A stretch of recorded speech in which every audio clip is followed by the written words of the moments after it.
이제 중세 마지막 시간입니다.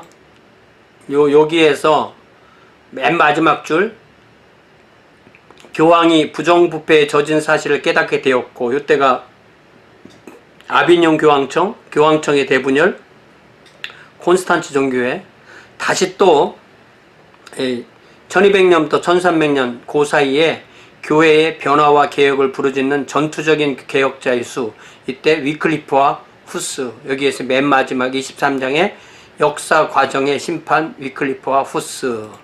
예. The judgment in the process of time, 위클리프 and 후스. 자, 그래서 위클리프의 두 제목, 허스의 두 제목인데요. The English Gilliot Wycliffe, 또 From Reformer to Protestant, 그 다음에 The Passage to Bohemia, Away with Heretics, 이렇게 네 개의 제목으로 공부를 하게 됩니다. 자, 이제 쉘레는 무슨 얘기를 하냐면, 인간이 만들어 온 제도나 업적은 시간이 지나면 반드시 망하게 돼 있다. 시간의 심판을 받기 마련이다. 인간 스스로 사회, 정치적 체제를 고안하고 수세기에 걸쳐서 그 체제가 최선의 것이라고 생각하게 된다는 거죠. 심지어 그거를 수호하기 위해서 전쟁을 합니다. 자, 우리가 생명을 구하기 위해서 전쟁을 합니까? 민주주의를 지키기 위해서 전쟁합니까? 생명을 지키기 위해서 전쟁해야 되잖아요. 그런데 우리가 어떻게 하다 보면 민주주의를 지키기 위해서 전쟁한다 이렇게 되잖아요. 체제가 더 낫다는 뜻이잖아. 공산주의보다 민주주의가 나으니까 난 민주주의를 위해서 생명을 바치겠어. 자, 그러면 바꿔 말하면 우리가 기독교를 위해서 생명을 바치는 겁니까? 주님을 위해서 바치는 겁니까? 주님을 위해서 바치는 거죠. 종교개혁을 하고요, 교회를 정의할 때 이 장로교회는 하나님의 말씀이 선포되고 성례가 온전히 실시되는 곳, 이렇게 교회를 정의했어요. 그러면 사람이 빠져버렸잖아요. 근데 침례교회는 두세 사람이 주님의 이름으로 모인 그 모임, 사람들의 모임, 이렇게 정의했어요. 중요한 것은 아우구스티누스가 말한 신국도 그게 하나의 나라라는 체제가 아니라 백성이에요, 백성. 교회도 백성입니다. 나라도 백성입니다. 그러면 전쟁을 할 때 우리는 체제를 위해 전쟁하는 게 아니라 생명을 위해 전쟁하는 거예요. 네. 그러다 보니까 이 체제끼리 서로 싸우는 거죠. 자, 이 자기가 속한 체제가 무너지면 자신이나 후세의 세대를 가치 있게 만들거나 지켜줄 것이 아무것도 없다고 생각하기 때문에 그 무수한 체제 전쟁을 하게 된다는 거죠. 그러나 시간이라는 강이 흐르고 있는 그 강가에는 과거로부터 떠밀려 내려온 과거의 유물인 각종 체제가 널려 있게 되어 있는데, 그건 뭐냐면 도시국가가 좋아, 독재 정치가 좋아, 제국을 이루어야 좋아, 왕조를 이루어야 좋아, 그런 것들이 떠서 흘러가다가 그 강가에 걸려있게 되기 마련이라는 것입니다. 이러한 모습을 바라보며 오늘날 사람들은 왜 과거의 인물이 목숨을 걸고 이처럼 별것 아닌 체제를 수호하려고 했는지 의문을 던진다고 셸레는 말했지만 전혀 의문이 아니죠. 오늘날도 이런 전쟁을 하니까요. 자, 그래서 누구를 인용하냐면 허버트 버러필트라는 1900년부터 79년까지 케임브리지에서 교회사를 가르쳤던 그 사람을 인용하면서 이 사람이 쓴 기독교와 역사, Christianity and History라는 책에서 인간이 고안한 모든 체제는 반드시 4가지 단계를 거치는데, 그 단계가 뭐예요? 맨 처음에는 발흥해서, 두 번째는 어떻게 돼요? 번성해 가다가, 당연하겠죠. 이게 이제 얼마의 기간을 떠나서 어쨌든 발흥하고 그 다음에 번성하다가, 뭐 사실 개인이나 다 마찬가지죠. 그 다음엔 늙다가, 그 다음엔 멸망한다. 이게 어디서 많이 들어본 얘기 아닙니까? 생로병사랑 좀 많이 비슷한 거죠. 생로병사. 근데 생로병사에는 이제 번성이 없으니까 발흥, 번성, 노쇠, 멸망. 이 유명한 사람이 되려면요, 이렇게 뭔가를 도식화할 줄 알아야 돼요. 모든 체제는 발흥해서 번성하고 노쇠하다가 멸망한다 이거예요. 왜냐하면 시간이 경과함에 따라서 체제 자체 안에 있는 결점이 반드시 심판받기 때문이다. 상당히 뛰어난 기관이나 조직이라 해도, 체제라 해도 언젠가는 반드시 멸망한다. 왜냐하면 내재하는 결점과 약점이 비중이 수세기가 지나면서 점점 더 커져가기 때문에 지금까지 제국 중에 망하지 않은 제국이 있냐고요. 이 미국이라는 나라도 언젠가는 망하겠죠? 안 망하나요? 네. 그렇다는 겁니다. 자, 이제 무슨 얘기를 하려고 하냐면 교황청이 망하는 얘기 하려고 하는 건데요. 예. 자, 특별히 심판의 대상은 그래서 특정한 개인이라기보다 오히려 체제 그 자체이고 결국은 인간이라는 존재 자체가 가지고 있는 불가피한 본질적 약점이 심판을 받아서 망하는 거다. 그 이유는 시간의 경과에 따라 아무리 좋고 선한 것도 오용하고 남용하는 것이 인간의 본성이기 때문이다. 자, 그래서 우리가 정치학에서 가장 기본적으로 하는 말 중에 하나가 뭐예요? 절대 권력은 절대 패망한다. 이 세상에 절대 권력을 가진 사람이 지금 있나요? 자기가 절대 권력을 가지고 있다고 생각하면 망하는 거예요. 그래서 모든 권력은 통제를 받아야 돼요.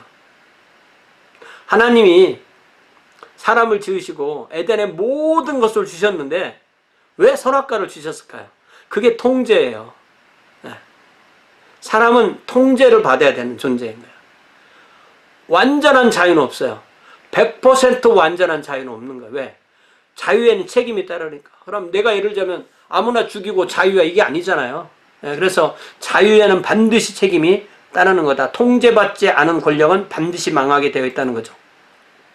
특별히 중세 이후 교황제가 바로 이러한 심판의 대상이 된 체제이고 그것이 드러난 것이 교황청의 바벨론 유수, 즉 아비뇽 교황청과 교황청의 대분열, 이것이 어떤 잘 예로 드러난 것이다.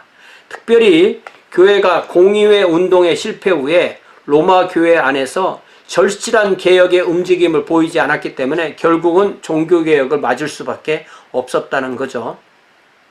특별히 당대 교황직은 하나님의 뜻을 나타내는 통로였고 교황의 존재는 종교뿐만 아니라 정치적 통치를 후원하기 위해서도 필수였다. 그러니까 교황을 통합적으로 보니까 영적인 것뿐만 아니라 정치적인 것까지도 교황에게 온 유럽이 이렇게 내속된 그런 상태였다는 거죠. 유럽인은 교황의 존재와 행위를 놓고 이를 어떻게 취급해야 할지 고민하였지만 교황은 그 모든 약점과 이기적 행위에도 불구하고 기독교 사회의 토대가 된다는 사상을 쉽게 떨쳐버리지 못했다는 거죠. 굉장히 우리가 중요한 공부를 하는 겁니다. 그런데 그때 영국 사람 존 위클리프와 그의 영향을 받은 체코 사람 얀 후스, 이 용기 있는 두 명의 신자가 교회는 교황이 수장으로 이끄는 바 우리의 눈으로 볼 수 있는 지상의 조직체 이상의 것이라는 사상으로 감히 도전하기 시작했다. 이것을 우리 교과서에는 조직체 이상의 것이라는 사상을 감히 어쨌든 번역을 잘못했어요.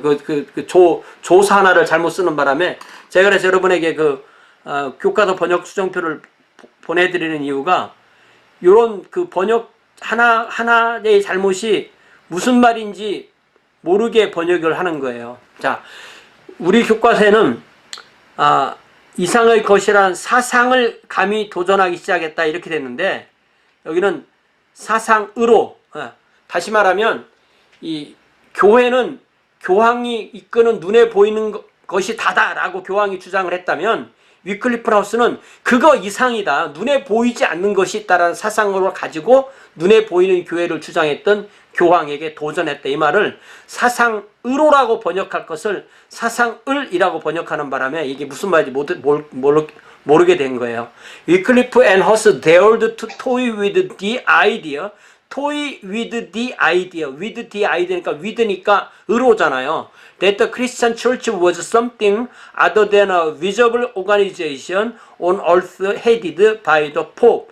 지상에서 교황에 의해서 통솔되는 눈에 보이는 조직체 이상의 것이라고, 그러한 것 이상이라는 그러한 사상을 가지고 현재 눈에 보이는 교황청의 권력에 도전했다라고 그렇게 이야기하는 거예요.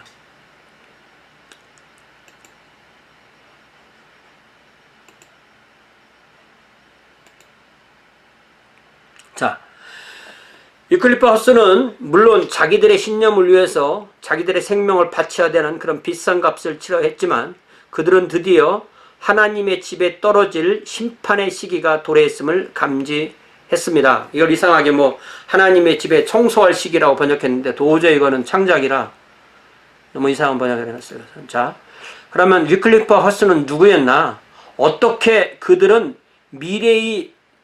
그들은 어떻게 미래를 향한 방향을 가리키고 있나? 그들은 종교개혁이 일어나기 100년 전에 활동한 사람들이에요. 그러나 실제로 종교개혁자들의 주장과 거의 똑같은 주장을 했어요. 100년이나 앞선 종교개혁자들인 거예요. 자, 이제 위클리프를 먼저 합니다. 그래, 위클리프를 시작하는 이 번역이 좀 너무 이상해서 제가 원문을 가지고 왔는데요. 이런 말입니다. John Wycliffe was a zealot. Like most zealots, he despised the neutrality and he got as much as he gave. Since his day, men have either praised him to high heaven or consigned him to outer darkness. 자, 존 위클리프는 예수님 시대 때 이스라엘의 독립운동을 하던 열심당원 같은 그런 한 명의 열심당원이었어요. 많은 열심당원이 그렇듯이 이 사람은 중립에 서 있는 거 싫어했고, 그래서 자기 인생을 다 바쳐서 he gave his life, 자기 인생을 다 바쳐서 그가 바친 만큼을 얻어냈어요. 그의 시대 이후로 since, 그의 시대부터 시작해서 오늘날까지 사람들은 그를 하늘 높이 칭송하든지 아니면 바깥 어두운 곳에 내던져 버렸어요. 우리 주님께서 바깥 어두운 데 가서 슬피 울며 이를 갈미 있으리라 라고 말했던 것처럼, 이 위클리프를 싫어하는 사람들은 이렇게, 그러니까 위클리프가 열심당원처럼 이렇게 어떤 한 극단에 서 있으니까 그를 좋아하는 사람은 같이 극단으로 그를 찬양하든지, 그를 싫어하는 사람은 극단으로 그를 지옥의 자식처럼 그렇게 여겼다는 이 도입 문장입니다. 이 문장을 좀 이상하게 번역을 해놔가지고 우리가 이 번역문은요 비평적으로 읽어야 됩니다. 뭐라고 번역했냐면, 존 위클리프는 열심당 가로 열고 질리엇 열정적 성품의 이상주의라 할 수 있는 인물이었다. 그는 대부분의 열심당처럼 중립이나 온것 노선을 경멸하였다. 그리고 그 문장을 아예 빼었잖아요. And he got as much as he gave. 빼먹고 번역하고, 후세인들은 그를 마치 천국의 사자인 양 칭송하거나 혹은 암흑의 화신인 양 비난하였다. 이게 너무 의역이 심하니까 이게 맛이 사라져버린 겁니다. 자, 위클리프는 언제 태어난지를 모릅니다. 한 1320년대다 이렇게 돼 있어요. 1320년인지 21년인지 19년인지가 아니라 1320년대, 죽은 애는 확실합니다. 어떤 인물이었는가 혼란스럽습니다. 실제로 아는 바가 없다는 거죠. 왜냐하면 학문적이고 지루한 토론 이면에 자신을 감추었지만, 그래서 역사가는 그의 사상은 이해하지만 그의 인간됨에 대해서는 제대로 알 수가 없다. 그의 초기 생애를 보면 그의 성품만큼 신비에 쌓여 있어서 생년월일을 모르고 북잉글랜드에서 성장해서 옥스퍼드 발리올 칼리지에서 수학하게 됩니다. 보통 옥스퍼드에서 공부했다, 캠브리지에서 공부했다라고 말하면 이게 옥스퍼드랑 캠브리지가 막 20, 30개 대학의 그 연합체거든요. 그래서 옥스퍼드에 어디, 캠브리지에 어디 이렇게 찾아내는 게 좋습니다. 그리고 거기다 제가 넣은 숫자는 1263년에 생긴 대학이에요. 발리올 칼리지가 오늘날에도 있는 대학입니다. 여기서 공부를 하고 1372년에 박사학위를 받자마자 교수로 활동합니다. 그러니까 이 위클리프의 생애에서 중요한 해는 1372년인데 그가 죽은 해가 84년이니까 불과 12년 사이에 이 모든 일을 이루어낸 사람이 바로 위클리프다 이렇게 생각합니다. 좀 이상하다. 요 박사학위 받은 횟수가 좀 이상하죠? 이렇게 늦으면 안 되죠. 20살이니까 20살 하면은 1342년 이렇게 돼야 할 것 같은데. 위클리프가 박사학위를 받은 해가 몇 년도일까?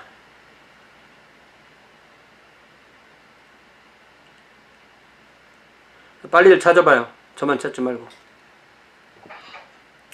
위클리프가 박사학위를 받은 해 누가 제일 먼저 찾나? 위클리프.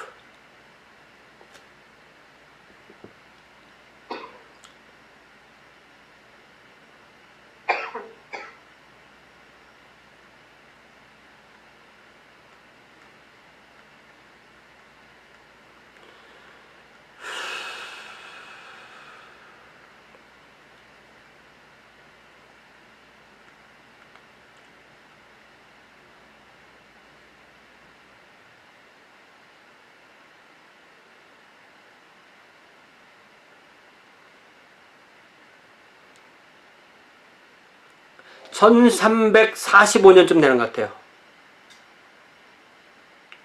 정확하게 박사학위 받은 때가 아니고 알려지기 시작한 때 1345년 이렇게 해야 될 것 같아요. 우리 국가에서는 언제라고 했냐면 1372년이라고 했는데 좀 아닌 것 같아요.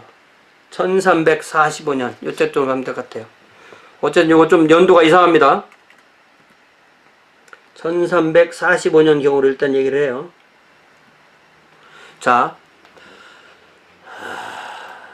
죄송합니다. 어쨌든 자, 이때 가장 중요한 사람들의 생각을 다루는 내용이 뭐였냐면 결국 인간이 인간을 다스릴 때 그 다스리는 권한은 어디에서 얻었느냐는 거죠. 도미니언이나 로드십을 어디에서 받아서 하느냐. 이것은 하나님이 준다는 것을 다 일치하는데 하나님이 줄 때 누굴 통해 주느냐. 어떤 경로를 통해서 왕이나 영주에게 주느냐라고 할 때 오직 로마 교회에 의해서 교황에 의해서 하나님께서 일체의 사물 인간에 대한 모든 지배권을 교황에 주셨고 그 교황이 다른 왕에게 나눠주는 거다. 그러니까 죄인인 통치자가 행사하는 다른 권력, 다시 말하면 왕이라는 것은 교황의 밑에 있는 그런 권력이라고 생각하고 주장하는 사람들이 있었죠. 이건 당연히 교황청 사람들이 이렇게 주장하는 겁니다. 그러나 그때 이제 드디어 교회의 중보 여부보다 중간에 교황이 있느냐의 여부보다 더 중요한 것은 그 왕이나 영주가 하나님 앞에 은혜로운 상태에 있느냐, 죄를 범하지 않은 상태에 있어야 그 사람이 하나님이 그 사람을 통치자로 쓰는 거다. 이런 생각을 강조하기 시작했다는 것입니다. 그래서 아이리시의 대주교면서 위클리프의 스승 중에 한 명이었던 리차드 휘츠랄프, 이 휘츠랄프라는 사람은 이렇게 이 이름은 휘츠하고 랄프를 붙였어요. 가끔 띄어쓰기도 하는데 붙여 쓰고요. F하고 R은 대문자로 씁니다. 이 사람이 주장하기를 왜 세속 통치자에게만 은혜의 상태에 거할 것을 요구하느냐. 성직자도 심각한 범죄 상태에 있을 때에도 통치할 권한이 있다는 말이냐. 다시 말하면 세속 통치자가 은혜의 상태에 있어야 한다면 교직자도 더욱 그래야 된다. 교황은 마음대로 살아도 권력이 있다고 하고 세속 통치자는 은혜가 있을 때만 통치를 받는다고 하느냐? 그럼 교황도 은혜에 떨어졌으면 통치 권한이 없는 거다. 죄지면 교황 아니다 이 얘기입니다. 쉽게 말하면.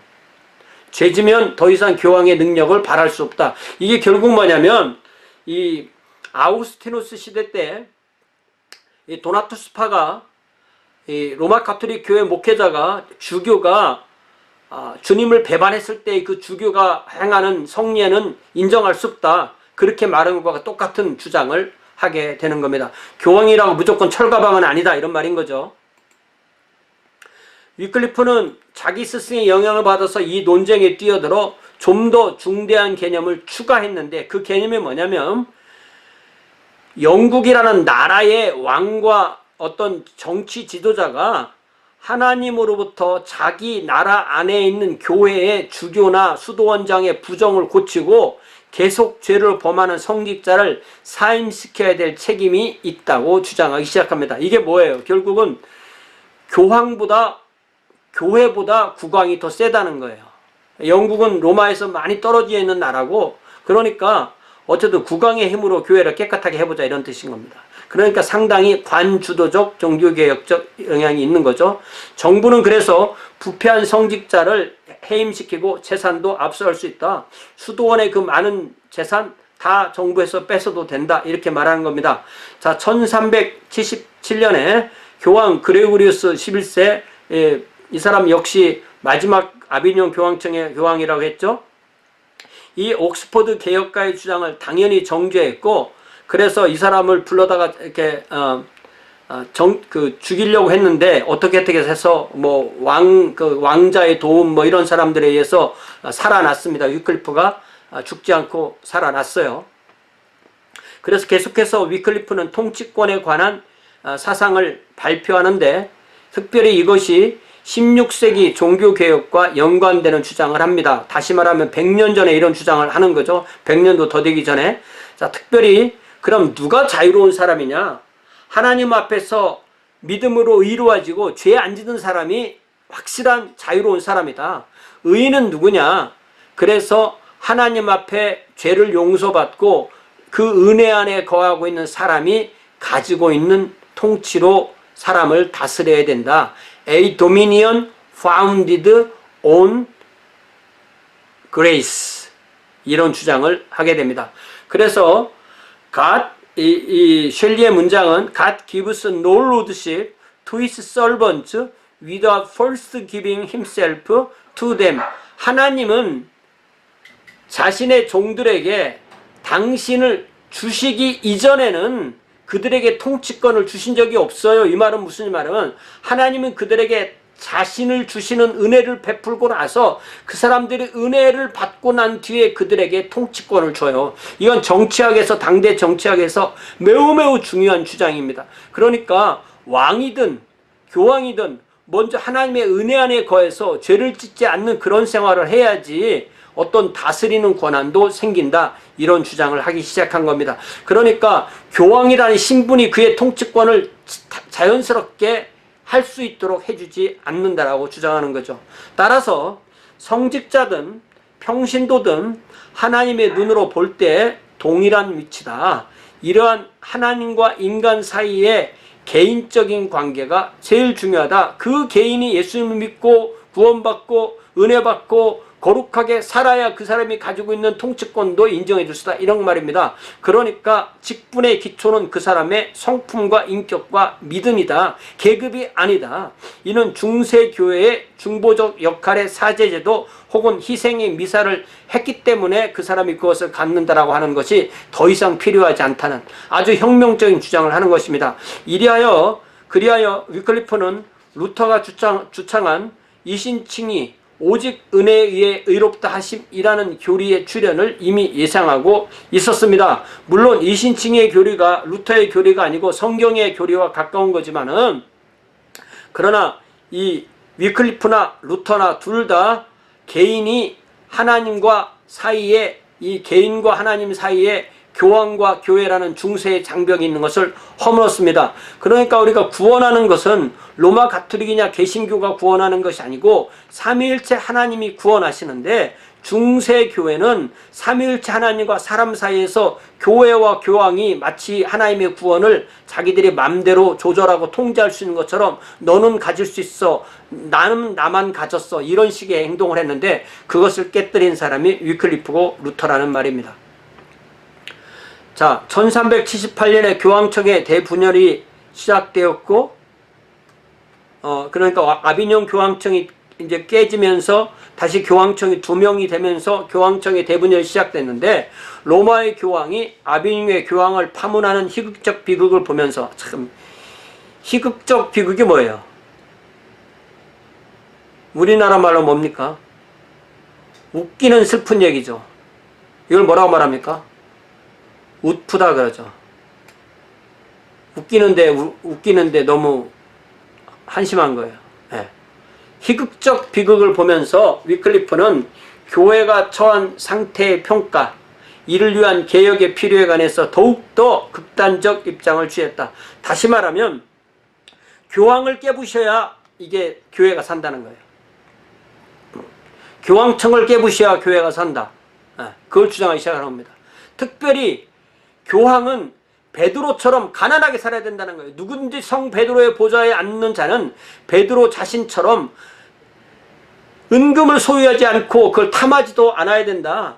성전 미문에 앉아있는 나면서부터 안진뱅이던 사람이 무엇을 바랄까요? 그를 쳐다보거늘 베드로 요한이 그들을 주목하고 베드로가 말하되 나에게 은과 금은 잔뜩 있어 그리스도의 능력은 없어. 그렇게 말하지 않고 내가 비록 은과 금은 없지만 나에게 있는 예수 그리스도의 이름으로 말하노니 일어나라. 이렇게 말했듯이 교황은 은금의 능력이 아니라 어떤 정치적인 능력이 아니라 순수하게 주님을 따르는 그것으로서 교황의 역할을 해주세요 라고 말한 거예요. 이 위클리프의 말이 맞습니까? 틀립니까? 그러니까 우리가 목사님들한테 어떻게 살아주세요 요구 당연히 할 수 있죠. 교회 성도이고 헌금을 하니까. 하지만 더 중요한 것은 내가 그렇게 사는 게 더 중요한 거예요. 가장 중요한 거예요. 자, 그래서 이 사람은 성경적인 교황제를 주장합니다. 교회를 섬기는 데 전념해 주세요. 하나님의 백성에게 그리스도의 선한 모범을 보여주세요. 가난하게 사세요. 겸손한 생활로 사세요. 양떼를 이끄는 목자가 되어주세요. 사람을 그리스도로 인도하는 설교자 역할을 해주세요.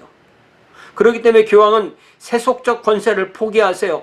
정치적 수단을 이용해서 인간을 통솔하고 이용하는 것에만 정신이 팔린 정치 권력으로서의 교황제는 인정할 수 없습니다. 그래서 위클리프는 권력의 각종 치장을 경멸하고 교황의 세속적인 모습과 사치를 비난하게 됩니다.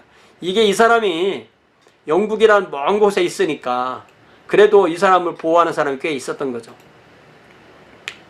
교황청이 이제 아비뇽과 로마로 분열되자 오히려 위클리프는 이때야말로 교황청을 까부실 때라고 환영하면서 두 명의 교황이 경쟁적으로 서로를 파문하는 기막힌 모습은 바로 이 직책의 영적 타락을 세인에게 여실히 증명하는 것이었고 그 대신 무언가 새로운 조처를 마련해야 될 필요를 만인에게 보여주는 효과를 가져왔기 때문에 오히려 위클리프는 그 기회를 잘 이용했다는 것이죠. 교황의 분열 상태가 계속됨에 따라서 처음으로 역사에서 거의 처음으로 위클리프가 뭐라고 하냐면 교황은 적그리스도로 말한 거예요. 만약 교황직을 가졌다고 주장하니까 둘이 있다면 둘이, 셋이 있다면 셋이 다 적그리스도임이 분명하다라고 준엄하게 얘기를 하는 거죠. 그래서 그런 말을 이제 책을 써냅니다. 교황제가 원래 그리스도와 그 제자들의 소박한 신앙과 삶으로부터 멀어졌음을 보여줍니다. 그리스도는 진리이신데 교황은 허위다. 허위의 괴수이다. 그리스도는 가난 속에 사셨는데 교황은 세상의 화려함을 위해서 힘을 쓴다. 그리스도는 세속 권력을 사용하셨는데 교황은 이를 추구한다. 그리스도는 가시관을 쓰는데 교황은 삼중관을 쓴다. 이런 거죠. 얼마나 이게 아찔한 얘기입니까? 이걸 다 목사로 바꿔도 돼요. 그리스도는 진리신데 목사는 허위 괴수이다. 그리스도는 가난하게 사셨는데 목사님은 너무나 화려하고 부자고 힘만 쓴다. 그리스도는 세속 권력을 사용하셨는데 목사님은 맨날 정치권에 가서 기웃기웃하면서 세속의 무슨 권력을 추구한다. 이러면 되냐 이거죠, 목사가. 그러나 똑같은 얘기입니다. 베드로가 만약에 로마에서 순교했기 때문에 모든 로마 주교가 교황이 돼서 기독교권 전체의 수장이라는 주장에 위클리프는 코웃음을 쳤습니다. 이러한 이론이 맞다면 그리스도께서 돌아가신 예루살렘의 최고 성직자가 교황보다 더 우월하다고 현재 예루살렘을 다스리는 이슬람교가 주장할 수 있지 않겠습니까? 이게 조롱하는 거예요. 베드로가 죽어서 거기가 장이면 주님이 죽으신 데는 더 장이지. 이렇게 말하는 거죠. 위클리프는 오직 그리스도만이 교회의 유일한 머리이다. 교황청은 악과 독으로 가득 차 있다. 교황은 스스로를 하나님보다 더 높이는 적그리스도다. 교황들에게 하나님의 심판이 떨어지기를 이렇게 외친 거예요. 그러니까 오늘날 교황이 적그리스도인지 모르겠어요. 그러나 많은 교황이 적그리스도였다는 것은 저도 동의합니다.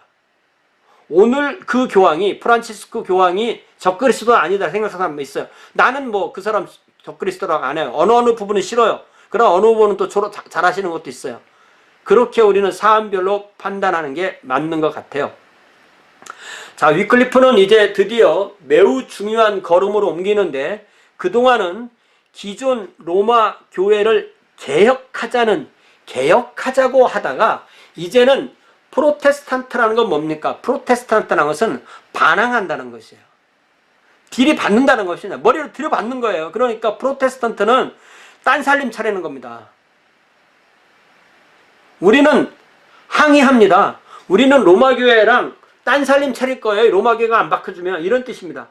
그래서 그렇게 그가 변화를 일으킨 것에는 신학보다는 교회론에 근거했다는, 큰 의미에 보면 교회론도 신학에 들어가지만 작은 의미에 보면 구원론보다는 교회론에 근거하는데, 교회의 전통적 3분 이론이 있었는데, 그것은 뭐냐면 교회는 세 종류다. 이미 죽어서 하늘나라에 간, 천국에 간 승리한 교회, 현재 지금 이 세상에 살고 있는 투쟁하는 교회, 그리고 연옥에 가서 그냥 거기서 잠들었다기보다는 거기서 그냥 훈련받으면서 이제 천국에 가기를 기다리고 있는 그런 교회, 세 교회가 있는데, 위클리프는 이 중에서도 이 세상에 있는 교회를 어떻게 정의하냐면 오직 택자로만 구성되는 게 교회다. 그런데 그 택자가 누군지는 모른다. 이게 심각한 거죠. 자, 그래서 위클리프의 예정론은 너무나 절대적이어서 이게 참 조금 그 번역 좀 애매한데요. 위클리프의 이 예정론은 너무나 절대적이어서 이렇게 말했지만, 우리 교과서는 그의 예정에 대한 신념은 너무나 강렬하여 이렇게 되어 있는데, 이게 좀 애매해, 번역이. 너무나 앱솔루트하다. 이건 뭐냐면, 제가 이야기는 하나님의 예정이 너무나 앱솔루트해서 인간은 모른다 이거예요. 누가 택자인지 아닌지 모른다는 뜻입니다. 아무도 비록 그가 교황이라 할지라도, 교황직에 앉아있다 할지라도 그가 진정한 영적 교회에 속했는지 아니면 마귀의 수족인지는 모른다 이거예요. 하나님만 안다는 거야. 예정론은 맞지만 하나님만 안다는 거야. 여러분 어떻게 생각하세요? 그럼 내가 예정됐는지 안 됐는지 몰라야 돼요? 어떻게 생각하세요? 하나님이 예정했다는 너무나 맞는 말이죠. 그래 놓고 위클리프가 이렇게 말하면 불가지론에 빠지니까 이 위험성을 방지하는 단서를 붙이기를, 그러나 각 개인은 자기가 구원받은 상태이라는 것을, 천국에 참여하게 되는 상태라는 것을 소망하기 때문에 자기가 거룩한 교회의 일부임을 추정해야 된다라고 했다는 거예요. As each man shall hope that he shall be safe in bliss. 이 bliss가 이제 지복의 상태거든요. So he should suppose that he be a limb of holy church. 이게 뭐예요? 각 사람은 무엇을 소망하냐면 자기가 지복의 상태에 안전하게 있을 것을 소망해야 되기 때문에, 그렇기 때문에 자기는 이미 거룩한 교회의 지체라고 가정해야만 이 예정론과 신앙이 맞는다는 거예요. 여러분, 우리의 구원의 확신은 어떻게 갔습니까? 내가 정말 구원받는다는 건 뭘 믿는 거예요? 하나님의 구원이 나에게 어떻게 확신을 옵니까? 나는 신념이 강해서 내가 어떤 상황이 와도 우리 주님을 배반하지 않을까? 이건 주님을 믿는 게 아니에요. 자기를 믿는 거예요. 그러나 진정한 구원의 확신은 주님이 나에게 힘을 주실 거라고 믿는 거예요. 내가 주님을 부인하지 않을 거예요. 왜? 내가 신념이 강해서가 아니라 주님이 나에게 그런 믿음을 주실 것이기 때문에. 그러니까 이 예정론은 주님이 나를 선택했다는 것을 내가 믿는 건데, 어떻게 믿냐면 나의 안에서 나오는 믿음을 통해서 입증할 수 있어요. 그 믿음이 뭐냐면 내가 예수님을 구주와 주님으로 믿고, 마음으로 믿고 입으로 고백하고 삶으로 따르는 그 증거에 의해서 내가 구원받은 것이라는 것을 아는 거예요. 그러니까 내 구원의 확신, 하나님의 예정의 확신은 이러한 가정에 근거하는 게 아니라 나의 고백에 근거하는 거예요. 열매에 근거하는 겁니다. 그러니까 이렇게 조금 이런 부분은 좀 불확실해요. 아직 위클리프가 온전한 개신교도가 아니기 때문에 이런 식으로 표현을 합니다. 그러면서 더 나아가서 위클리프의 구원론은 저주받는 모든 자는 각자 자신의 죄 때문에 저주받고 구원받는 모든 자는 자기의 공로로 구원받는, 이거는 전형적인 이 중세의 구원론이에요.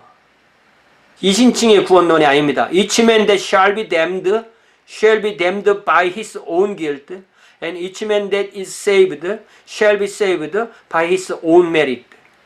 이건 행위구원론이죠. 그러니까 이 위클리프가 완전히 루터나 칼뱅이나 이런 그 추빙글리처럼 개신교도적 신앙을 100% 가지고 있는 것이 아니라는 것을 알 수가 있습니다. 물론 많은 부분은 또 그런 부분과도 같은 부분도 있어요.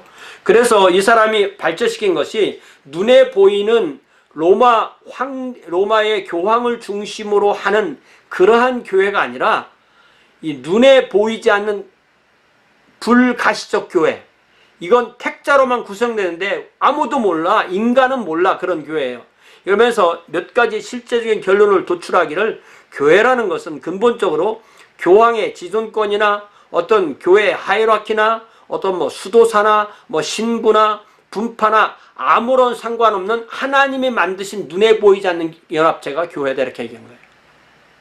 그러니까 눈에 보이는 교회에 대항해서 눈에 보이지 않는 교회를 강조한 거예요. 그 다음에 택자가 구원받는 것도 미사를 하네 안 하네, 면벌부로 사네 안 하네, 뭐 고행을 하네 안 하네, 사제가 조작한 어떤 제도에 내가 참여하네 안 하네에 따라서 하나님이 택하는 거다. 교황도 택자가 아닐 수 있다, 이렇게 얘기를 하는 거예요. 이렇게 해야만 교회에 썩은 것과 싸울 수 있기 때문에 이런 주장을 한 거죠.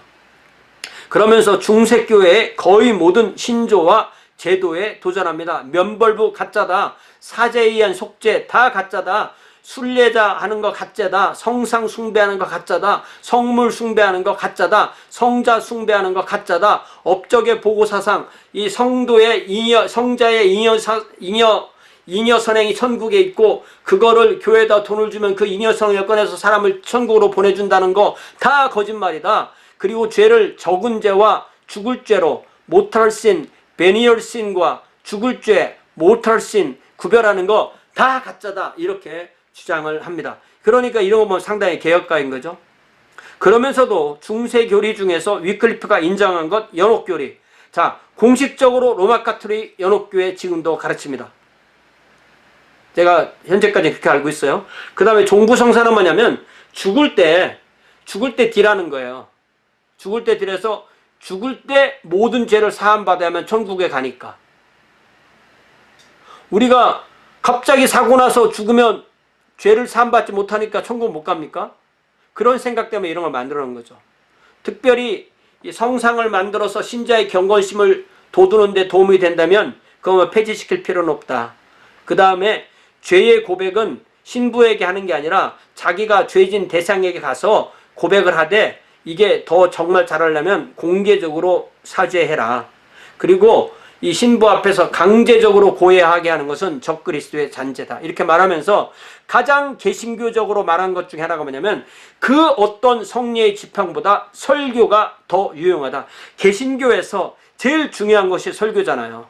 그러니까 위클리프가 이런 부분은 상당히 또 개신교도적인 그런 역할이 있었던 거예요. 결국 여러분도, 지금 저와 공부하는 여러분도 가장 무엇을 추구해야 되냐면, 내가 성경을 배우고 역사를 배우고 신학을 배워서 가장 중요한 것은 내가 성경을 연구하고 성경을 가르치고 성경을 살고 성경을 설교하고 하는 이 모든 것에 가장 하나님 앞에 쓰임받기 원해요. 이렇게 해야만 우리가 공부하는 목적이 이루어지게 되는 것입니다.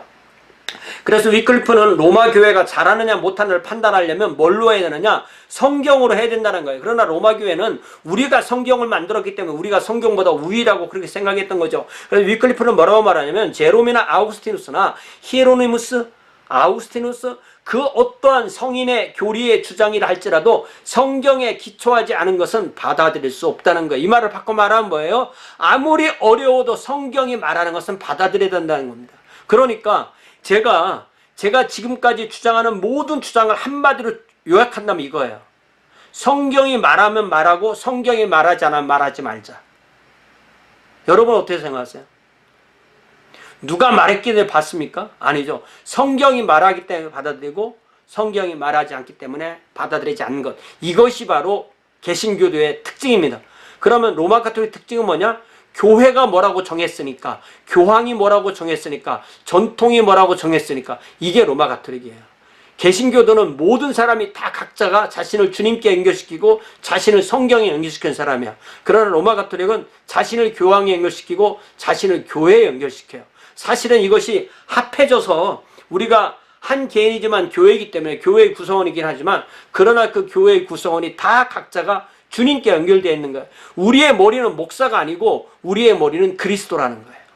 이게 개신교도의 특징입니다. 그래서 위클리프는 그리스도의 법이 최선이며 이것으로 충분하다. 다른 법은 하나님의 법의 일부로서 받지 못하겠다. 이렇게 얘기를 하는 겁니다. 그렇기 때문에 모든 개인이, 뭐 그 사람이 농부든 뭐 장인이든 간에 모든 개인이 성경을 직접 읽고 그 성경 말씀이 맞는지 틀리는지 자기 삶에 적용하면서 그 말씀대로 살아야 될 권리를 가지고 있다는 겁니다. 신약 성경은 권위로 충만해 있고, 그리고 구원에 필요한 기본적인 요점은 단순한 자라도 이해할 수 있다. 겸손하고 사랑이 있는 자는 모든 성경을 올바르게 그리고 완전하게 이해할 수 있다. 왜냐하면 그리스도께서 그의 율법을 돌판이나 짐승의 가죽에 쓴 것이 아니라 인간의 마음에 썼기 때문에, 인간이 심장이 아닙니다. 할트는 이게 심장이라고 번역해도 되지만 마음이죠. 우리의 심장에 쓰는 게 아닙니다. 심장에 글씨 써놓으면 죽죠. 마음에 씁니다. 특별히 화채설을 비판합니다. 트랜스सब스텐시언이라는 이 화채설이라는 것은, 이게 이 성찬식을 할 때 사제가 빵과 포도주를 손에 들고 예수님의 이름으로 기도할 때 빵과 포도주의 본질이 예수 그리스도의 살과 피의 본질로 바뀐다는 그러한 로마 가톨릭의 교리인데, 1380년부터 여름부터 성찬식의 빵과 포도주가 그리스도의 물리적인 살과 피로 변화한다는 사상에 반대하는 12가지 이유의 저수를 출판하게 됩니다. 위클리프는 초대교회 때부터 구별된 빵과 포도주의 성분은, 이 엘레멘트는 이게 성분입니다. 성분. 성분은 그리스도의 살과 피에 대한 효과적인 상징으로 자기는 이해를 해야 된다. 그리스도는 이러한 그 빵과 포도주의 성분에 물질적으로 임하시는 것이 아니라 성례적으로 임재하신다. 그렇기 때문에 성례의 목적은 그리스도께서 이 영혼 안에 영적으로 임재하는 것이지 물질적인 것이 아닌 것이다라고 강조하게 됩니다. 자, 이 화채설은 로마 가톨릭을 이루는 뼈대예요. 로마 가톨릭은 모든 예배에 이 성찬식이 없으면 예배가 성립이 안 됩니다. 성찬은 이 예배는 성찬을 통해서 예수 그리스도가 계속적으로 희생을 당해서 그 빵을 먹음으로써 성도가 영적인 힘을 얻게 하는 것이 로마 가톨릭의 가장 기본인데, 그것을 깨뜨린 거예요.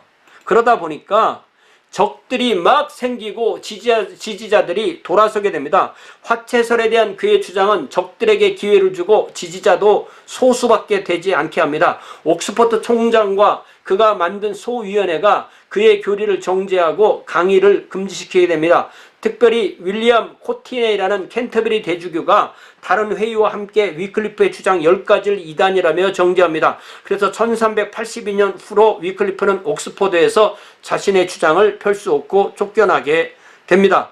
그러나 쫓겨나기 전에 이 사람은 무엇을 했냐면, 라틴어 벌게이트로부터 영어로 성경을 번역합니다. 히브리어 헬라어에서 한 게 아니에요. 옥스퍼드의 몇몇 학자와 함께 성경을 일반 대중이 읽도록, 일반 대중의 지지를 얻기 위해서 평범한 농부나 장인도 성경을 읽을 수 있도록 이것을 라틴 벌게이트에서 영어로 번역했는데, 이게 이단이에요. 그 당대는 이걸 하면 이거 무조건 이단입니다. 나중에 이 사람이 죽고 난 뒤에 이단 정죄받은 것이 이것 때문에요. 자, 여러분이 성경을 히브리 헬라어로 배웁니까? 그걸 배우고 번역합니까? 그럼 이단 되는 거예요. 그런 시대였던 거죠.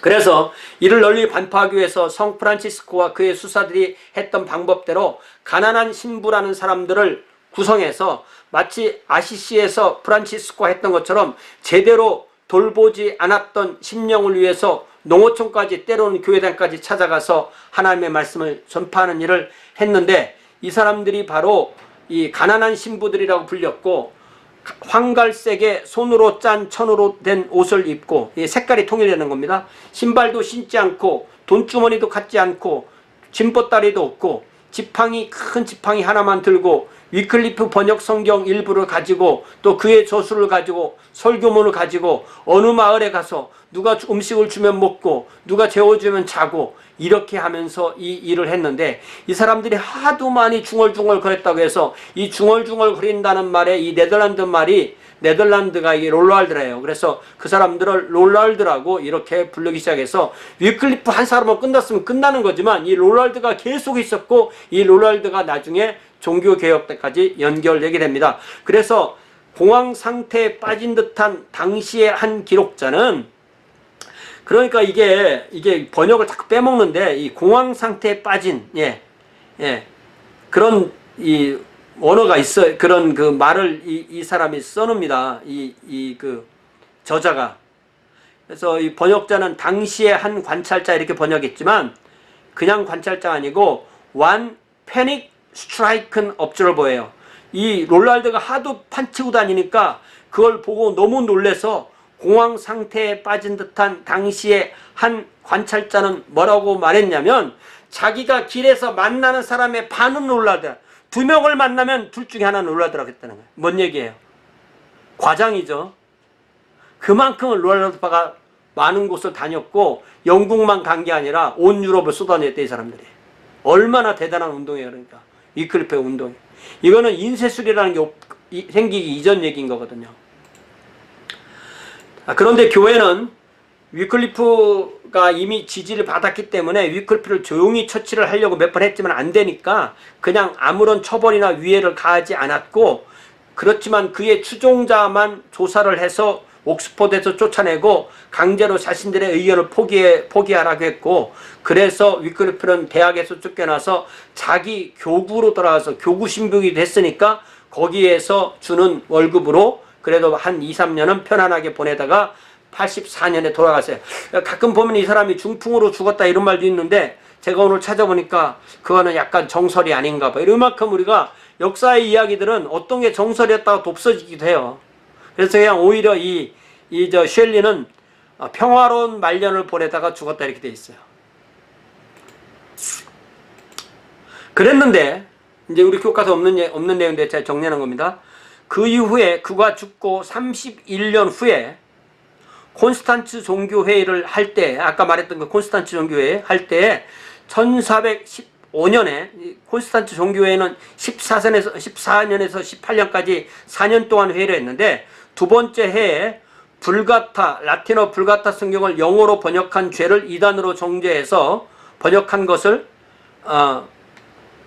그 죄 때문에 이단으로 정죄해서 그의 저서와 그의 유해를 화형을 하라고 그래요. 그러니까 이 사람들이 이단을 불에 태우거든요. 그러니까 이 책도 불에 태우는 이유가 이단이기 때문에 불에 태우는 거예요. 사람도 불에 태우는 이유가 이단이기 때문에 불에 태우는 거예요. 특별히 유해를 꺼내서 다시 형을 집행하는 것을 부관참시라고 그래요. 부는 뭐예요? 해부한단 말이죠. 관은 뭐예요? 관을 해부해서 시체에게 다시 차명을 내린다는 거예요. 그러니까 죽은 사람을 다시 무덤을 파헤쳐서 그의 시신에게 형을 집행하는 것을 부관참시라고 그래요. 그래서 그것을 명령한 것은 그러니까 그것을 판결한 것은 1415년인데 그것을 집행한 것은 1428년에 교황 마르티누스 5세가 집행명령을 내려서 그의 유해를 꺼내서 태우고 죄는 세번 강의 지류인 스위프트 강에 뿌렸다고 그래요. 그래서 그거를 그린 그림이 많은데, 그 순교자의 거울이라는 책에서 가지고 온 그 그림입니다. 이게 루터월스라는 위클리프의 교회고요. 그리고 이게 이제 그 당대에 집행하는 사람들이고요. 다 이름표 있죠? 어떤 공무원들이나 또 대주교 알치비숍이나 이런 사람들이고요. 그리고 요게 뼈를 관체 꺼내온 거고요. 뼈를 손에 들고 있죠. 그 다음에 그 뼈를 불태우는데 여기 머리 부분 보이죠? 그리고 나서 그거를 재로 만들어서 강에다가 뿌렸다. the ashes of Wycliffe confirmed into the river 뭐 이런 식으로 써놓은 거예요. 그러니까 이것을 시간적으로 있던 사건을 하나의 그림에 다 집어넣은 겁니다. 만화처럼. 자, 이해되시죠? 자, 그래서 이제 그 다음에 후스 얘기인데요. 위클리프의 운동이 동떨어진 보헤미아에 영향을 줘요. 위클리프는 영국이고 보헤미아는 중부 유럽이잖아요. 근데 이 보헤미아에 영향을 주는데 양국이 이렇게 서로 연결됐던 이유는 1383년, 즉 위클리프가 죽기 1년 전에 보헤미아의 앤공주는 누구냐면 신성로마 제국의 황제이며 보헤미아의 국왕이었던 카를 4세의 딸이에요. 앤공주와 잉글랜드의 왕 리처드 2세가 결혼함으로써 밀접한 관계를 수립하게 됩니다. 그래서 양국의 학생은 비자 없이 마음껏 옥스포드를 가고 싶으면 가고 프라하를 가고 싶으면 가고 그렇게 합니다.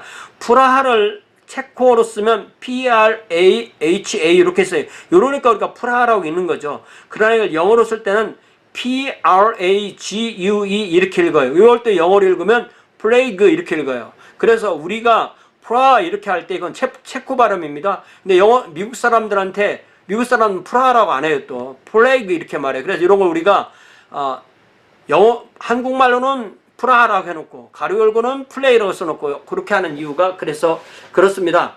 자, 위클리프가 로마 가톨릭 교회를 향해서 반항을 했던 것이 다시 보헤미아에 와서 승리를 거두었는데 그 이유는 이 얀 후스가 이끌던 강한 민족주의적 집단, 다시 말하면 보헤미아에 하나 있던 독일파, 뭐 영국파, 뭐 러시아파, 뭐 헝가리파 그런 중에서 이 보헤미아파, 즉 체코파의 운동을 끌었던 이 야누스가 위클리프의 사상을 받아들였다는 겁니다. 자, 오늘날 체코란 나라가 지도가 보면 이렇게 되어 있는데요. 체코란 나라는 크게 세 나라가 합해진 겁니다. 하나는 여기 제일 큰 것을 이 서쪽에 보헤미아 전체 그 영토의 3분의 2쯤 되죠. 이게 보헤미아고 그 다음에 이 오른쪽에 붙은 것을 모라비아라고 하고 이 오른쪽 위에 붙은 부분을 실레지아라고 하는데요. 실레지아도 또 반으로 나와서 체크 실레지아와 모라비안 실레지아 이렇게 또 둘로 나뉘어요.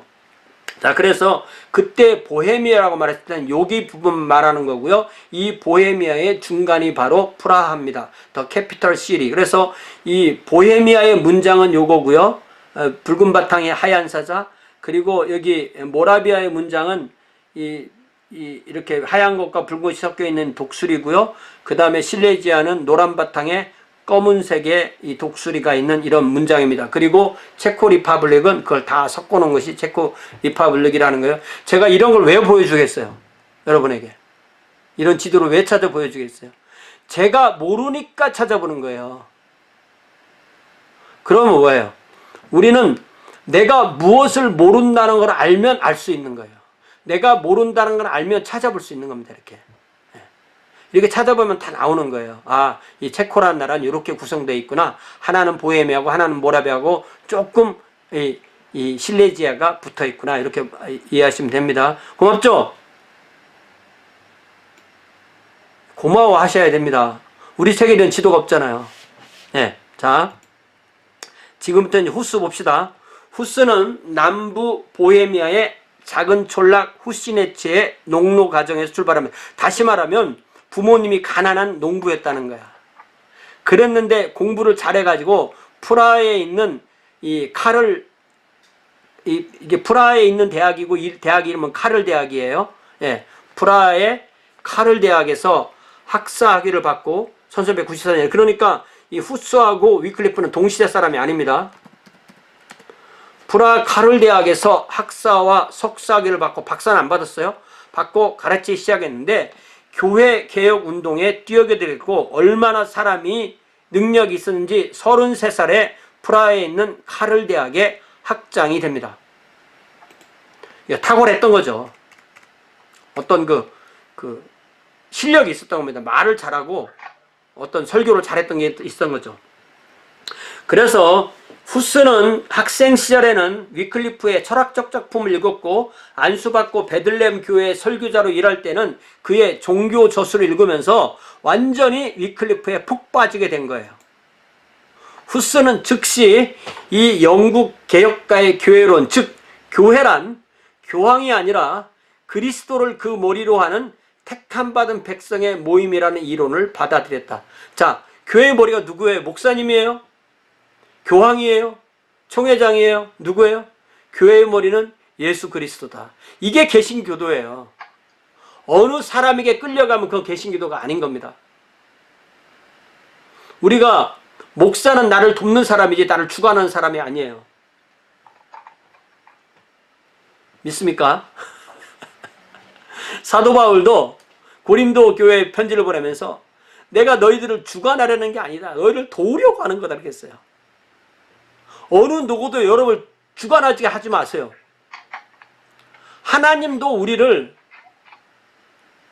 우리가 선악과를 따먹으러 올 때 하나님이 우리의 손을 때리든지 입을 때리든지 해서 막지 않으세요. 왜? 인격적으로 하니까.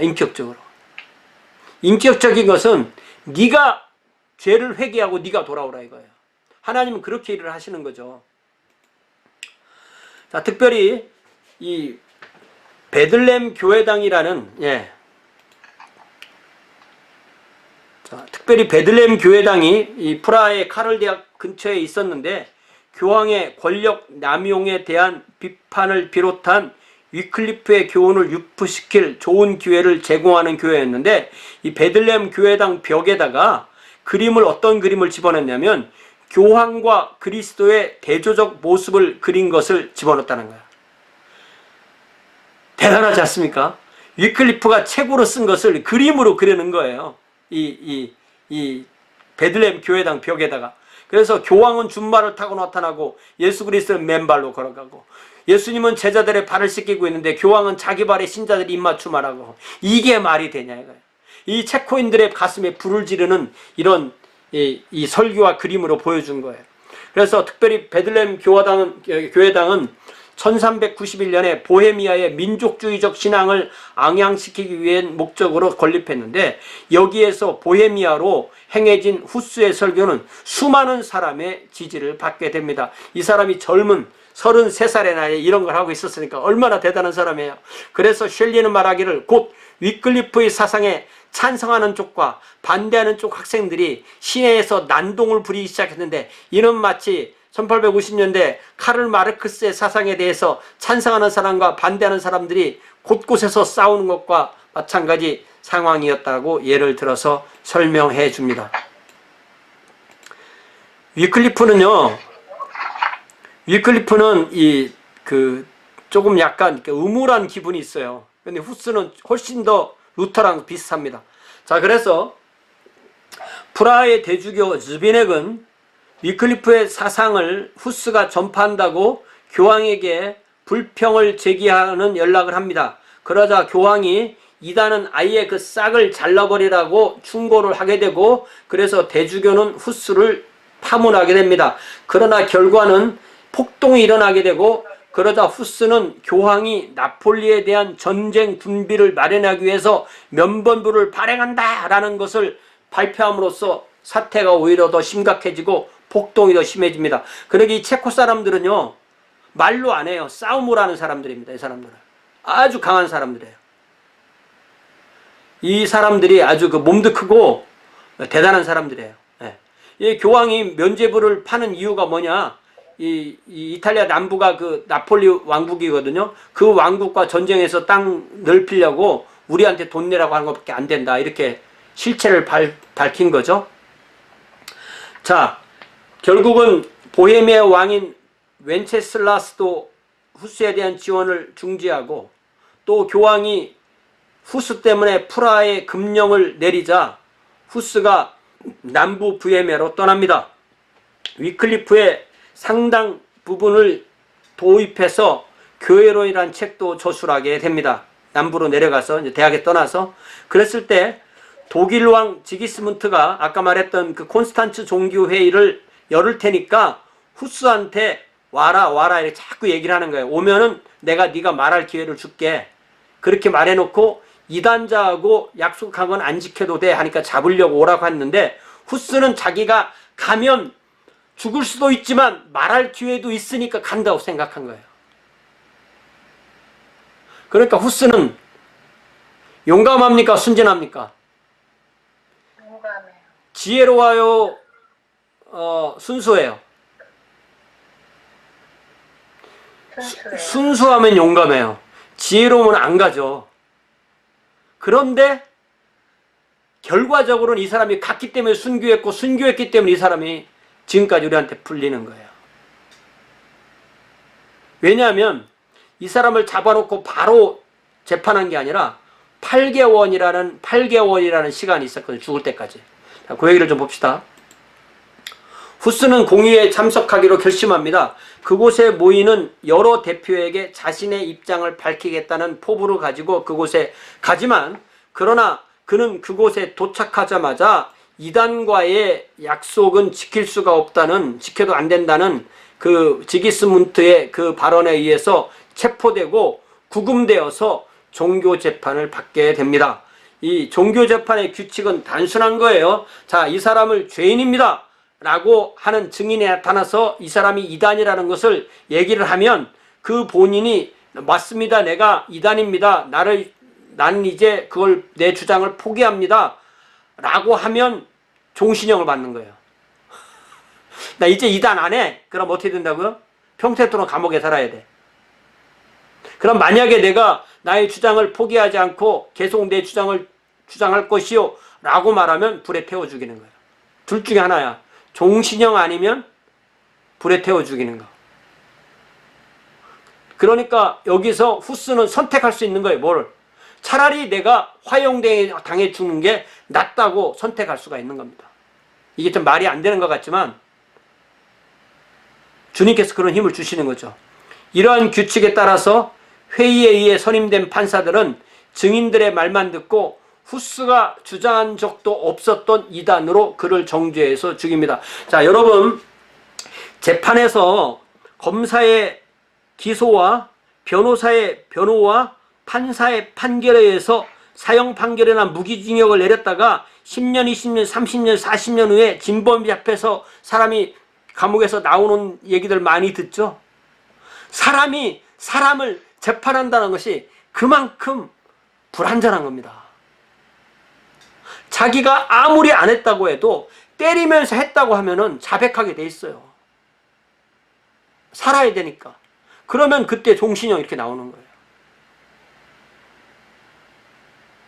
그러니 우리나라 그 대한민국 역사에서 그 무수한 가짜 간첩들 딱 그림 그려놓고 너 불어 그래서 조직표 만들었고 일망타진 간첩 잡았다고 이제 몇십 년 후 보면 다 조작이잖아요. 이게 얼마나 인간이 하는 일이 처참하냐고요. 우리는 그 사람 이단, 그 사람 간첩 이렇게 말하지만 실제로 그게 조작해서 만들어낸 건지 우리가 어떻게 하느냐고요. 얼마나 이게 슬픈 이야기냐고요.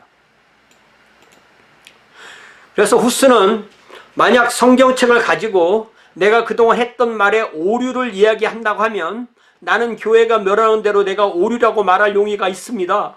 그러나 나는 내가 주장하지도 않았던 사상을 가지고 회개하라고 할 때는 회개 못합니다.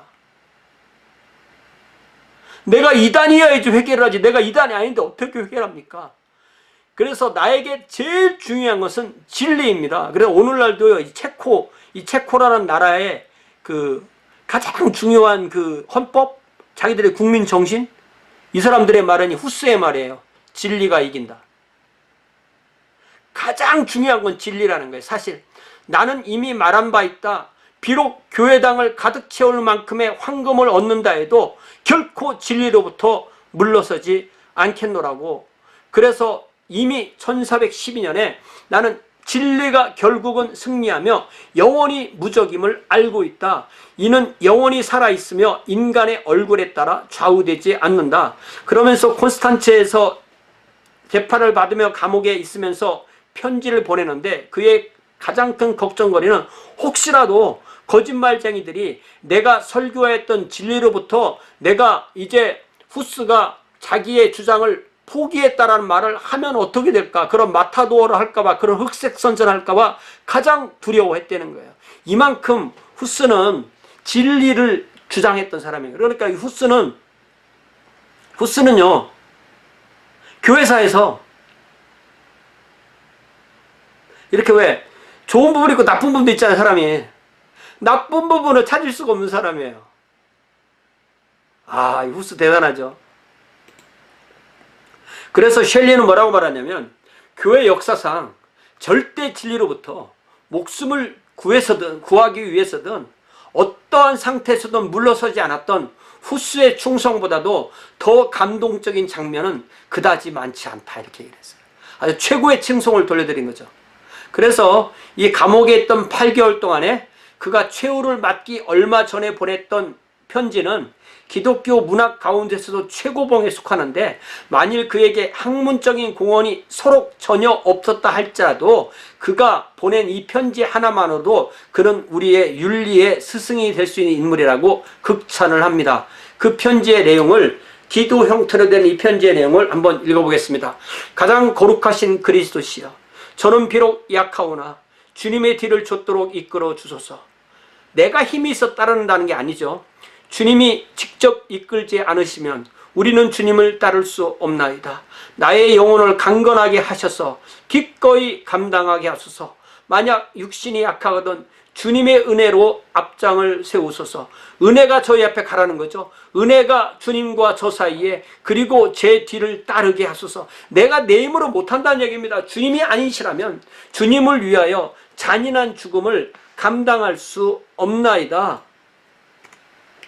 나에게 두려움이 없는 심장과, 요때는 제가 심장이라고 번역했어요. 마음이라고 안 하고, 원 번역자에 따라서 나에게 두려움이 없는 심장과 올바른 신앙과 요동하지 않는 소망과 완전한 사랑을 주세요. 자, 보세요. 뭡니까?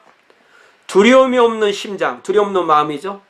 바른 신앙, 요동하지 않는 소망, 완전한 사랑을 주세요. 그래서 주님을 위해서 인내와 기쁨으로 저의 생명을 바치게 하옵소서. 제가 이거 다음 주나 그 다음 주에, 제가 요새 요한계시록 설교하거든요. 그래서 어제는 두아디락교회 얘기하면서 그 퍼페투아의, 초대교회 퍼페투아의 그 순교 이야기를 했는데, 제가 이제 몇 주 안에 이 후스 얘기를 좀 해야 될 것 같아요. 이 부분 제가 설교하려고 하는 것과 같은 거예요. 뭐냐면 내가 힘이 있어서 주님을 배반하지 않을 자신이 있습니다. 그게 아니라는 거예요. 후스는 뭐라고 말했어?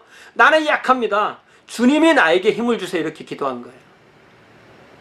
우리가 매일의 순교에서도, 매일의 삶에서도 아이한테 짜증 한번 덜 내고, 남편한테 짜증 한번 덜 내고, 아내에게 좀 더 상냥하게 할 수 있는 그 능력이 어디서 온다고요?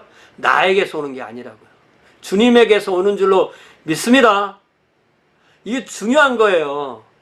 왜냐하면 나에게서 나왔다면 그게 내 공로가 되고, 나는 원캉 잘해, 이렇게 되는 거예요. 그러면 그 성령의 열매가 아닙니다.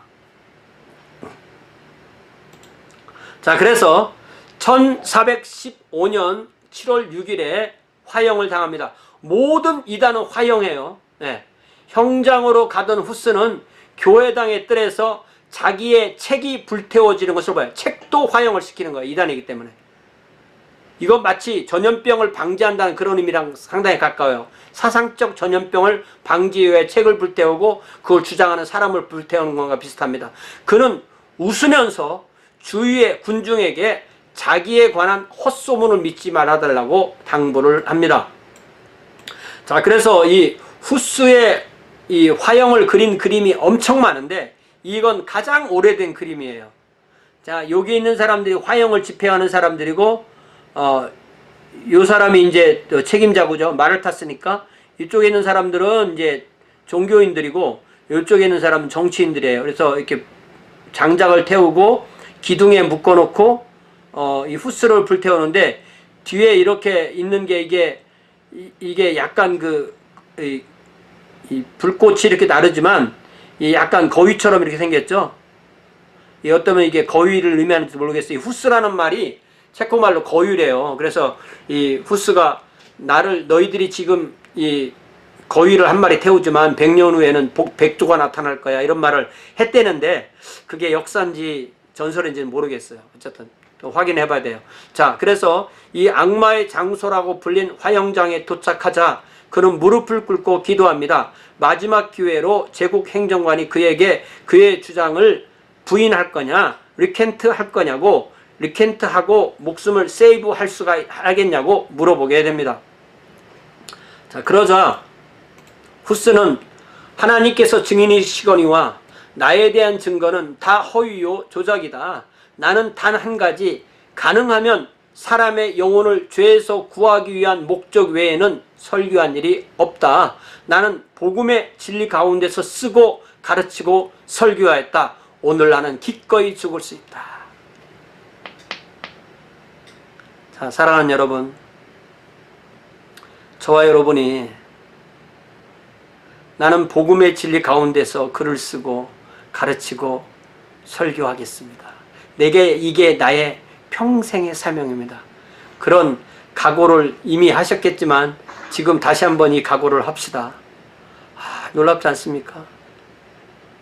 그래서 셸리는 뭐라고 말하냐면 후스는 죽었지만 보헤미아의 저항은 죽지 않았다고 합니다. 그러나 이 저항은 두 개로 나뉘게 되는데 하나는 과격파와 하나는 온건파인데 온건파를 부르는 이름을 우트라 퀴스트라고 부르는데 이 우트라 퀴스트 말은 둘 다라는 라틴어인데 이건 뭐냐면 성찬식에서 빵과 포도주 둘 다를 우리는 받겠다라는 것이 그들의 요구였기 때문에 이들은 전쟁을 하러 나갈 때도 깃발에다가 빵과 포도주 둘 다를 달라는 의미로 포도주 잔을 그려서 들고 다녔다고 그래요. 이게 뭐냐면 이게 로마 가톨릭에서는 자, 오늘날 로마 가톨릭에서 성찬식 할 때 포도주 줍니까 안 줍니까? 누가 대답 좀 해봐요. 로마 가톨릭 갔다 오신 분. 빵만 줍니까? 포도주 줍니까? 오늘날 로마 가톨릭에서. 포도주도 주는 것 같은데요? 주는 걸로 알고 있어요. 요새는 줘요? 네. 네. 이게 옛날에는 포도주를 흘린다고 맨 처음에는 평신도들이 안 받은 거예요. 그리스도의 피를 흘리면 안 되니까. 근데 이게 오래되다 보니까 사제는 빵과 포도주까지 마시고 니들은 빵만 마시 이렇게 좀 약간 이렇게 나누는 개념이 있는 거예요. 그러니까 이 체코 사람들은 우리랑 사제랑 똑같은데 왜 니들만 포도주 마시니 우리도 줘 이렇게 된 거예요. 그래서 이들을 부르는 말이 우트라퀴스트라고 부른 거예요. 우트라퀴스트. 그런데 과격파는 타보르파라고 불렸는데 그들이 주 거점이었던 도시가 바로 타보르라는 도시였고요. 이 사람들이 몇십 년 동안 30년 동안 전쟁을 합니다. 이 로마 교회와 이 신성로마 제국을 상대해서 체코 사람들이 30년까지 전쟁을 하고 결국 지고 마는데 그 질 때에도 이 온건파가 이 로마하고 합체하면서 손을 잡으면서 진 건데요. 이 사람들이 그렇게 잔인하게 전쟁을 잘했다고 합니다. 제가 그 번역한 신자들의 교회 요 책 얘기, 요 부분이 자세히 나오는데 제가 주중에 시간이 되면 요 체코 형제단 얘기를 해서 한번 올려볼게요. 자, 교황청이 보헤미아 이단을 멸절시키는 노력에도 불구하고 그들의 후예들은 체코 형제단, 또 유니티 오브 브레드린이라는 말로 남게 됩니다. 그것을 라틴어로 우니타스 프라트롬이라고 부르는데 그것을 굳이 한국말로 번역하자면 형제연합교회라는 말로 번역할 수가 있고 그런 교파로 살아남아서 오늘날까지도 이게 남아있게 됩니다. 마르틴 루터가 출현하기까지 이들의 존재는 마치 마른 땅에 간신히 살아남아있던 뿌리와 같았었다라고 그렇게 표현하게 되는 거죠. 자, 그래서 뭐라고 말하냐면 로마 교회는 이처럼 내부로부터 용의가 있었다면 14, 15세기에 그 기회가 무수히 있었다. 파두아의 마르실리우스가 이 파리에서 독일로 가서 개혁하자는 그런 얘기를 했을 때에도 그런 얘기를 받아들였다면 개혁을 했을 수 있었는데 받아들이지 않았고 공의회에서 공회를 열어서 교회를 개혁하자고 할 때도 교황이 묵살했고 또 위클리프와 후스의 저항도 결국 압살했기 때문에 이렇게 로마 교회는 스스로 안에서 개혁을 이룰 수 있는 그러한 가능성은 완전히 없어졌다는 것이 당대와 후세의 평가였다는 것이죠. 자, 그리하여 이 시대는 교황이 이끄는 교회를 내부로부터 개혁한다는 것이 망상임을 증명했다. 드디어 심판의 시대가 도달했다. 심판의 시간이 도래했다. 우니타스 프라트럼은 이 사실에 대한 증언이었으며 앞으로 올 여러 사건, 즉 마르틴 루터부터 시작되는 개신교 종교개혁의 예고였다 라고 해서 다음 주에는 개신교 종교개혁을 하는데, 혹시 제가 시간이 가능하면 주중에 이 루터의 종교개혁은 제가 해서 올릴 수 있으면 올리고 이렇게 해 보겠습니다. 이게 참 쉽지 않은 얘기인데, 예, 오늘 일단 여기까지 하고 질문. 위클리프와 후스 마음속에 좀 남죠?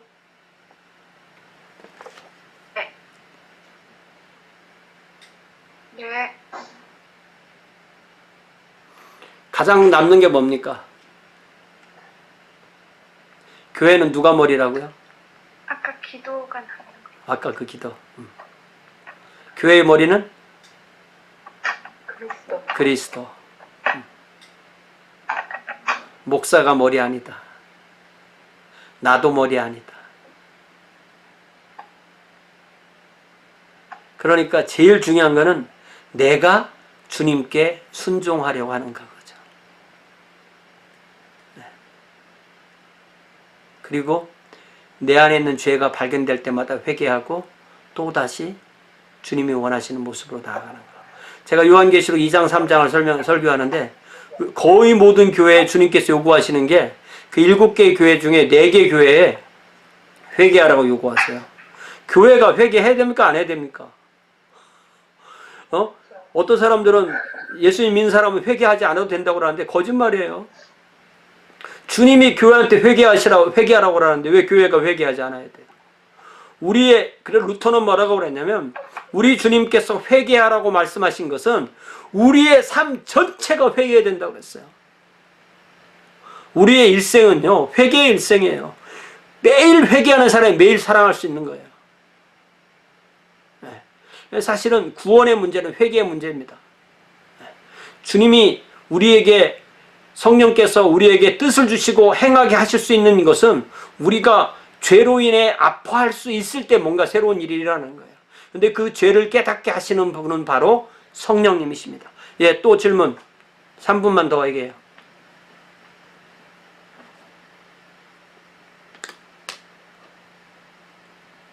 자, 이번 학기가 이번 주부터 이제 절반이 넘어섰거든요. 제가 요구한 게 뭐냐면, 여러분들 요구한 게 아무것도 제가 요구 안 할 테니까 뭘 하겠어요? 교과서 잘 읽고 제 강의 잘 들어주세요.